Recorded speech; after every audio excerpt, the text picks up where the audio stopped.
Makalah ni.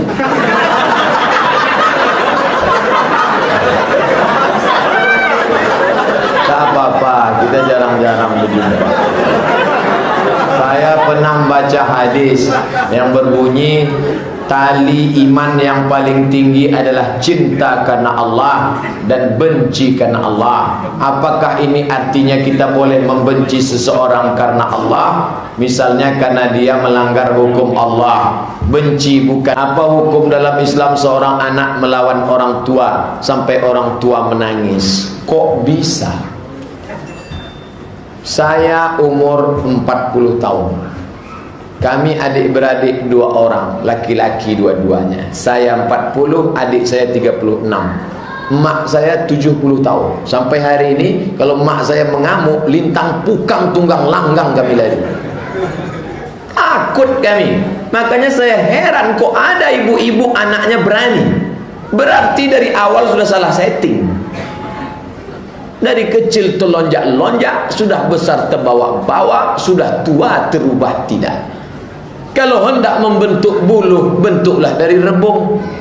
Kalau masih lunak lembut, bisa dibentuk melingkar melengkung. Tapi kalau sudah keras menjadi bambu kuning, hanya 2 kemungkinan. Kalau tidak dia patah, kepala awak pocah. Ini dari awal salah. Gimana memperbaikinya? Entahlah, saya tak tahu lagi.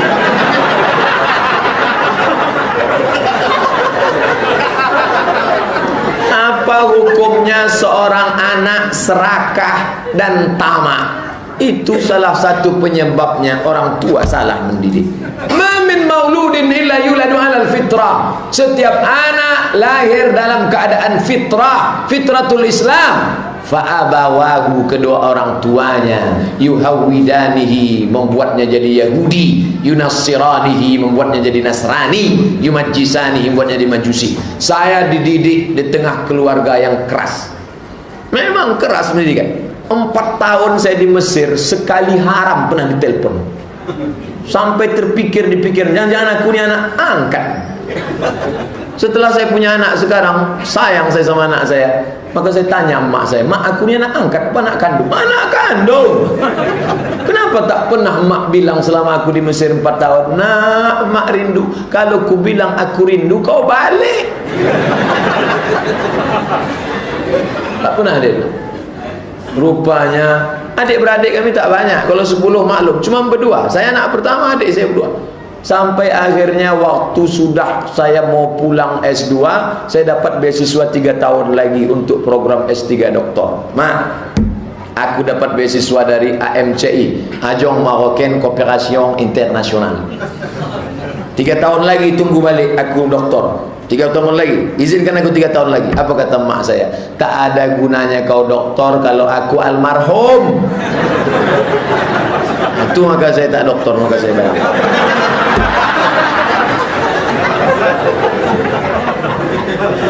Bagaimana cara agar solat kita khusyuk?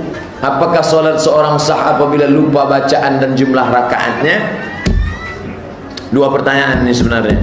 5 langkah khusyuk menurut Syekh Ali Tantawi. Pertama, dari mulai berwudu hati sudah.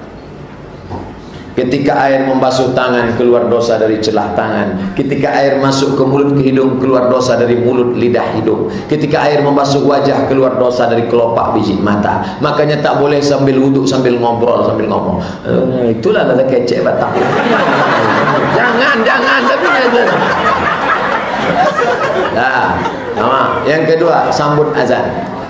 Allahu Akbar, Allahu Akbar, Allah. Ada kawan ngajak ngobrol, gimana kabarnya? Allahu Akbar, Allahu Akbar. Nah, yang ketiga, dari tempat berwuduk, dari tangga bawah naik ke atas dilarang. Keretak. Namanya tasbih. Tasbih menjalin jari. Jangan, Nabi marah. Kenapa? Hatimu rusak. Tasbih boleh, tasbih tak boleh. Di tangga, subhanallah. Gimana kabar saya, Pak? Subhanallah, subhanallah. 4, usahakan paham. Saya tak nyuruh ngapal perkata. Tak masanya kita ngapal perkata, banyak kerja lain. Paling tidak paham secara umum. Inna salati wa nusuki wa mahyaya wa mamati. Paham secara umum. Paham mak apa bacaan solat tadi? Paham? Terjemahkan mak, inna salati. Aku paham, tapi menceritakannya payah. 5. Connect antara mulut dengan hati. Mulut mengucap, hati connect. Ni mulut, ni hati. Agak-agak lupa, agak-agak lalai, balikkan balik. Agak-agak lari, larikan balik. Bismillahirrahmanirrahim. Allahu Akbar. Macam meniti pematang di tengah sawah licin, jatuh naik, jatuh naik. Jangan dua jatuh masuk kolam, tempat belum nanggung-nanggung ikan. Mana? Bismillah. Dah, gitulah lebih kurang. Pak Ustaz, kalau orang lupa bacaan solatnya, apakah batal solatnya? Tidak. Kalau lupa jumlah rakaat, apakah batal? Tidak. Mana dalilnya? Nabi pernah solat zuhur 2 rakaat. Buka kitab Sahih Bukhari Muslim. Dalam Al-Lu'lu' wal Marjan fi mattafaqa alaihi syaikhan, Syekh Muhammad Fuad Abdul Baqi. Selesai solat zuhur 2 rakaat, sahabat nanya, "Ya Rasulullah, ya, apakah turun wahyu?" Kenapa? Kok zuhur 2 rakaat? 2 tadi? Iya. Nabi tambah 2 rakaat lagi. Setelah itu sujud sahwi. Sujud sahwi 2 kali. Allahu Akbar. Subhanallah la yanamu wa la yashu. Mazhab Syafi'i. Mazhab yang lain, Subhana rabbiyal a'la wa bihamdi. Allahu Akbar, duduk, tak ada baca apa-apa, diam saja. Allahu Akbar, Subhanallah la yanamu wa la yashu. Allahu Akbar, baru salam. Assalamualaikum warahmatullah. Kalau ingatnya setelah salam tu sujud sahwi. Makalah ni.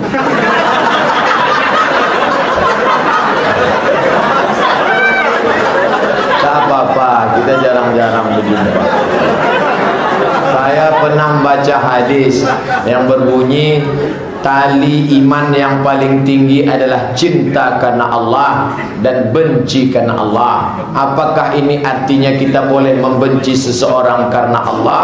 Misalnya karena dia melanggar hukum Allah. Benci bukan karena orangnya, benci karena perbuatannya. Abu Sufyan jahat.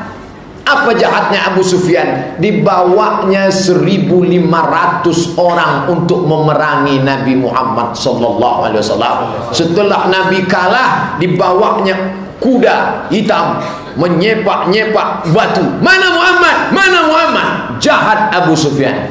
Tapi ketika dia masuk Islam tahun 8, Nabi bawa 10.000 pasukan. Apa kata Nabi? Man dakhala baita Abi Sufyan fahuwa amin. Siapa yang masuk ke rumah Abu Sufyan aman, tak diganggu.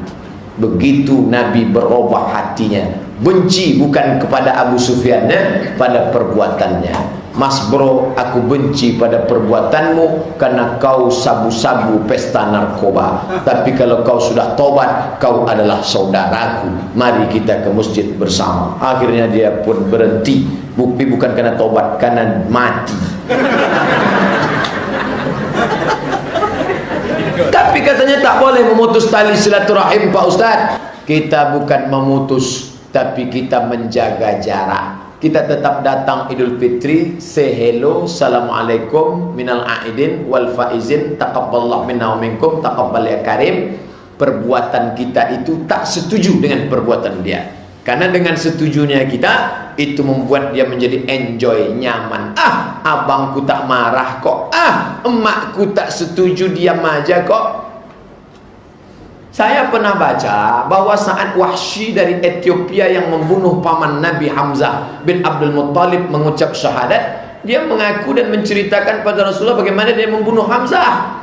Lalu Nabi mengatakan, aku tak akan melihat wajahmu hingga hari berbangkit. Dan hingga Rasulullah wafat, Wahsy tak pernah bertatap muka dengan Nabi. Apakah saya berdosa Ustaz jika saya memutus silaturahim dengan teman saya karena perbuatannya? Bunyi cakap Nabi bukan begitu. Begini bunyinya. Tahun ke-8 Nabi ke Makkah, dibebaskannya Makkah, masuk Islam semua. Turun ayat Iza jaa nasrullahi wal fath wa ra'aitan nasa yadkhuluna fi dinillah afwaja. Wahsy lari ke Taif. Mana Wahsy lari? 19 hari Nabi di Makkah. Setelah selesai Nabi balik ke Madinah. Wahsy pulang. Disangkanya Nabi memancung kepala orang. Dia tengok kawannya sehat. Muhammad mana? Muhammad sudah balik. Kalian tadi dia tidak diapa-apakannya. Ente aja yang ketakutan. Wahsy pun datang menjumpai Nabi ke kota Madinah Al-Munawwarah. Masuk dia ke rumah Nabi. Nabi bertanya, "Hal anta Wahsy? Apakah engkau Wahsy?" "Ya." "Qatalta Hamzah, kau yang sudah membunuh Hamzah." "Betul." Nabi memukul dada Wahsy. Tengok, Nabi tak benci. Jangan katakan Nabi pendendam. Nabi memukul dada Wahsy. Doa Nabi.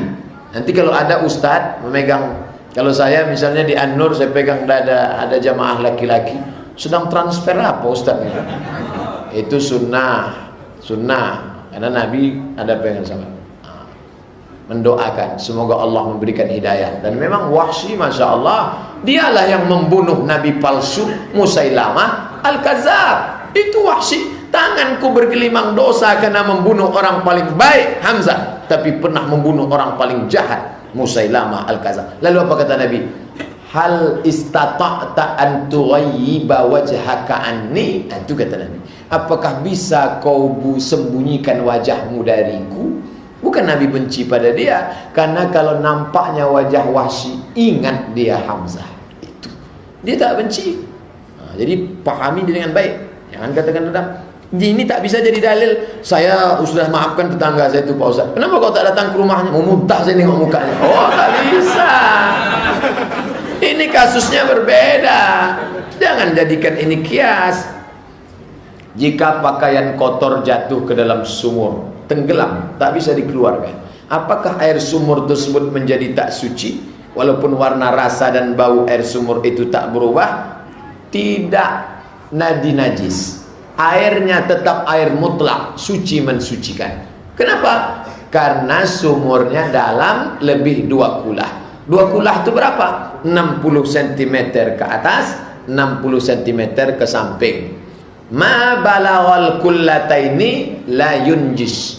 Kalau sampai 2 kulah, maka dia tak berubah menjadi najis. Apalagi warnanya, baunya, rasanya. Tapi sekarang jarang. Andai terjadi begitu di sumur kita, kita kuras, kita cari, masukkan galah, masukkan tim SWAT ke dalam, tak juga dapat. Apa boleh buat? Warnanya tak berubah, baunya tak berubah, rasanya tak berubah, air itu suci. Yang kotor itu, ini mesin cuci. Mesin cuci tak sampai 2 kulah, airnya suci, masuk air suci, masuk celana anak kencing, bercampur baju koko, bercampur kain, mau dipakai sholat, mukena ibu pun bancur, masukkan deterjen, langsung kipas-kipas, jemur. Kenapa tak kau bilas? Ini tertulis, sekali kucek tanpa bilas. Tengok, ini tidak islami. Makanya setelah keringkan, setelah kering ganti dengan air baru, bilas 3 kali.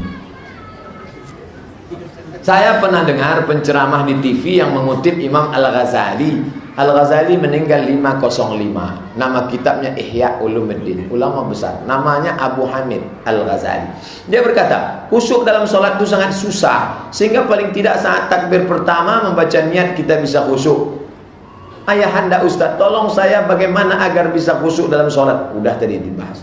Saya tak ingin menjadi golongan orang yang merugi. Betul.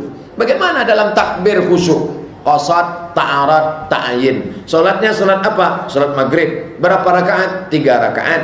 Jadi imam apa jadi makmum? Jadi makmum. Allahu Akbar. Payah hati saya Pak Ustaz. Itulah maka dibantu dengan usolli. Usolli fardal maghribi. Berapa rakaat? Salasa rakaatin. Salat ada apa qadha? Adaan. Jadi imam apa jadi makmuman lillahi ta'ala. Salasa rakaatin, 3 rakaat. Datang jamaah umrah, ditanya sama security, tinggal di lantai berapa? Salasa rakaatin. Lantai 3. Ayahanda Ustaz, bagaimana cara mengucapkan huruf dhad posisi lidah dan pengucapannya. Saya sudah baca buku serta melihat dan mendengar video dari Syekh Quraim Raji, ahli qiraat dari Suriah. Syekh Quraim Raji, Ustadz belajar baca Fatihah sama siapa? Dengan Syekh Azra'i Abdul Raub. Berapa lama baca Fatihah? 3 bulan tak pindah-pindah. Macam mana bunyinya? Gini bunyinya, yang semampu saya lah. Bismillahirrahmanirrahim. Alhamdulillahi Rabbil Alamin, Ar-Rahmanir-Rahim, Maliki Yaumiddin, Iyyaka na'budu wa iyyaka nasta'in, Ihdinas siratal mustaqim, Siratal ladzina an'amta 'alaihim, Ghairil maghdubi 'alaihim waladdallin. Itulah yang saya baca dulu. Berubah-ubah sedikit mungkin karena gigi ada tanggal sedikit. Letakkan ujung lidah di gigi depan atas. Gigi itu tak ada lagi. Maka belajarlah ketika masih sempurna. Bapak yang sudah tak ada jangan tersinggung. Saya tak ada niat. Ayahanda Ustadz, bagaimana cara menjadi penghafal Quran? Saya tak hafal Quran. Di Al-Azhar 4 tahun, 1 tahun 2 juz, 2 juz, 2 juz. Itu pun sekarang banyak yang hilang. Masuk ke mall hilang 2 juz. Tanyalah kepada Al-Mukarram Ustadz yang hafal-hafal Quran, Al-Hafiz Imam Masjid An-Nur, tanya. Apakah memelihara jenggot itu hukumnya wajib? Mazhab Syafi'i memelihara jenggot sunnat. Sunat lawannya makruh. Kalau memelihara jenggot sunat, maka mencukurnya tidak haram, sekedar makruh. Adik-adik, bapak-bapak yang sudah berjenggot, jagalah, bagus. Ustadz, kenapa tak Ustadz panjangkan? Ini kalau panjang tajam macam tusuk sate besar. Tapi ada yang berjenggot ganteng-ganteng, bagus, silakan bapaknya. Lembut dia, turunnya ke bawah, ganteng. Menengok wajahnya bertambah iman orang. Sebagai Muslim Indonesia yang beraliran Sunni, bagaimana saya mencikapi Syiah? Mohon penjelasan Ustaz. La tusalli khalfa rafidhi, jangan kau salat di belakang Syiah, kata Imam Syafi'i. Muridnya Al-Buaiti bertanya, sifhum lana, bagaimana sifat Syiah itu wahai Imam Syafi'i? Kata Imam Syafi'i menjawab, man qala inna Aba Bakrin wa Umar laisa bi imamaini fahuwa rafidhi. Siapa yang mengatakan bahwa Abu Bakar dan Umar itu bukan khalifah, Abu Bakar dan Umar itu perampok, maka dia Syiah. Itu ciri-ciri. Pengajian pertama tentang cinta ahli bait. Ya Husain, ya Husain, kenapa engkau meninggal di Karbala? Pertemuan yang kedua, Allah melaknat Abu Bakar dan Umar. Syiah. Hati-hati, Syiah sudah mulai masuk. 3 yang menyerang kita. Iran dengan Syiah, Cina membawa komunis, Barat membawa Kristen ekstrim. 3, hati-hati. Bagaimana saya menyikapi Wahabi, Pak Ustadz? Wahabi ada yang baik, ada yang lunak, ada yang keras, ada yang sedang. Ustadz punya kawan yang lunak, ya, foto buku saya dibuatnya di FB-nya. Bila Anda ingin keluar dari kotak kecil kepicikan, bacalah buku Ustadz Abdul Somad. Dia salafi, kawan saya, baik, tak pernah mempermasalahkan jenggot saya. Sama-sama kami ceramah di Al-Falah subuh, waktu belum pindah ke An-Nur, cipika-cipiki kami. Tak ada dia, baik sampai hari ini. Jadi ada yang lunak tapi ada yang keras. Somad pelaku bid'ah itu diundang dialog, tak pula mau. Katanya tak boleh duduk bersama pelaku bid'ah. Jadi jangan pukul rata. Saya tak senang dengan pukul rata. Salafi Wahabi. Ada yang baik, banyak macam jenisnya. Tapi kata kawan saya, ada modelnya yang baik macam mana. Dia tak bisa jangan sweeping, pukul rata. Apakah kita boleh berteman dengan orang ateis? Berteman dengan orang ateis, kuat menceramahinya seperti yang dilakukan Zakir Naik, boleh. Tapi kalau berteman kita yang goyang, Saya mau menyelamatkan dia. Tiba-tiba tukang pancing dilarikan ikan paus. Jangan. Kuatkah imanmu atau tidak? Bolehkah saya berteman dengan kaum LGBT? Orang yang LGBT, kalau dia sekedar melambai, zaman Nabi diasingkan. Tempat pengasingannya namanya Naqi.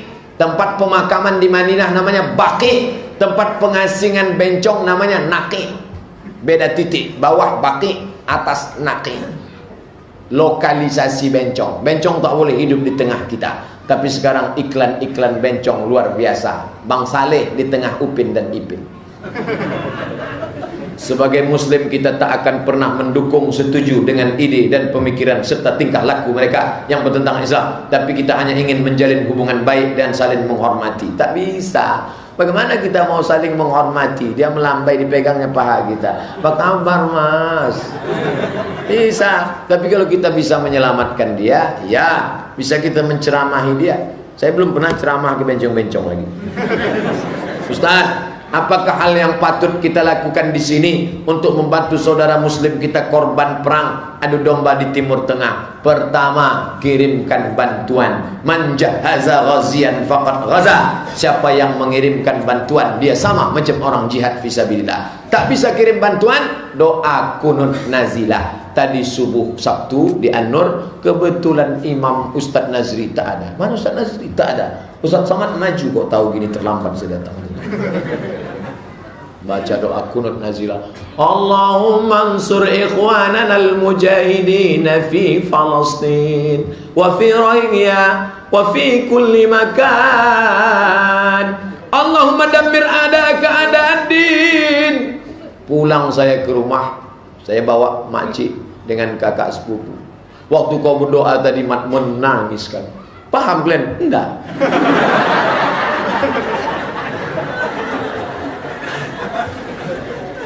Jadilah doa. Makanya tak pernah saya lupakan dalam khutbah Jumat. Allahumma ansur Islam wal muslimin. Amin. Wa dammir a'da'aka a'da'ad-din. Amin. Allahumma farriq jam'ahum wa shattid shamlahum wal anhum la'nan tawila. Amin. Kata jemaah. Kenapa kalian kuat tadi? Saya tengok Ustaz kuat, kami kuat pula.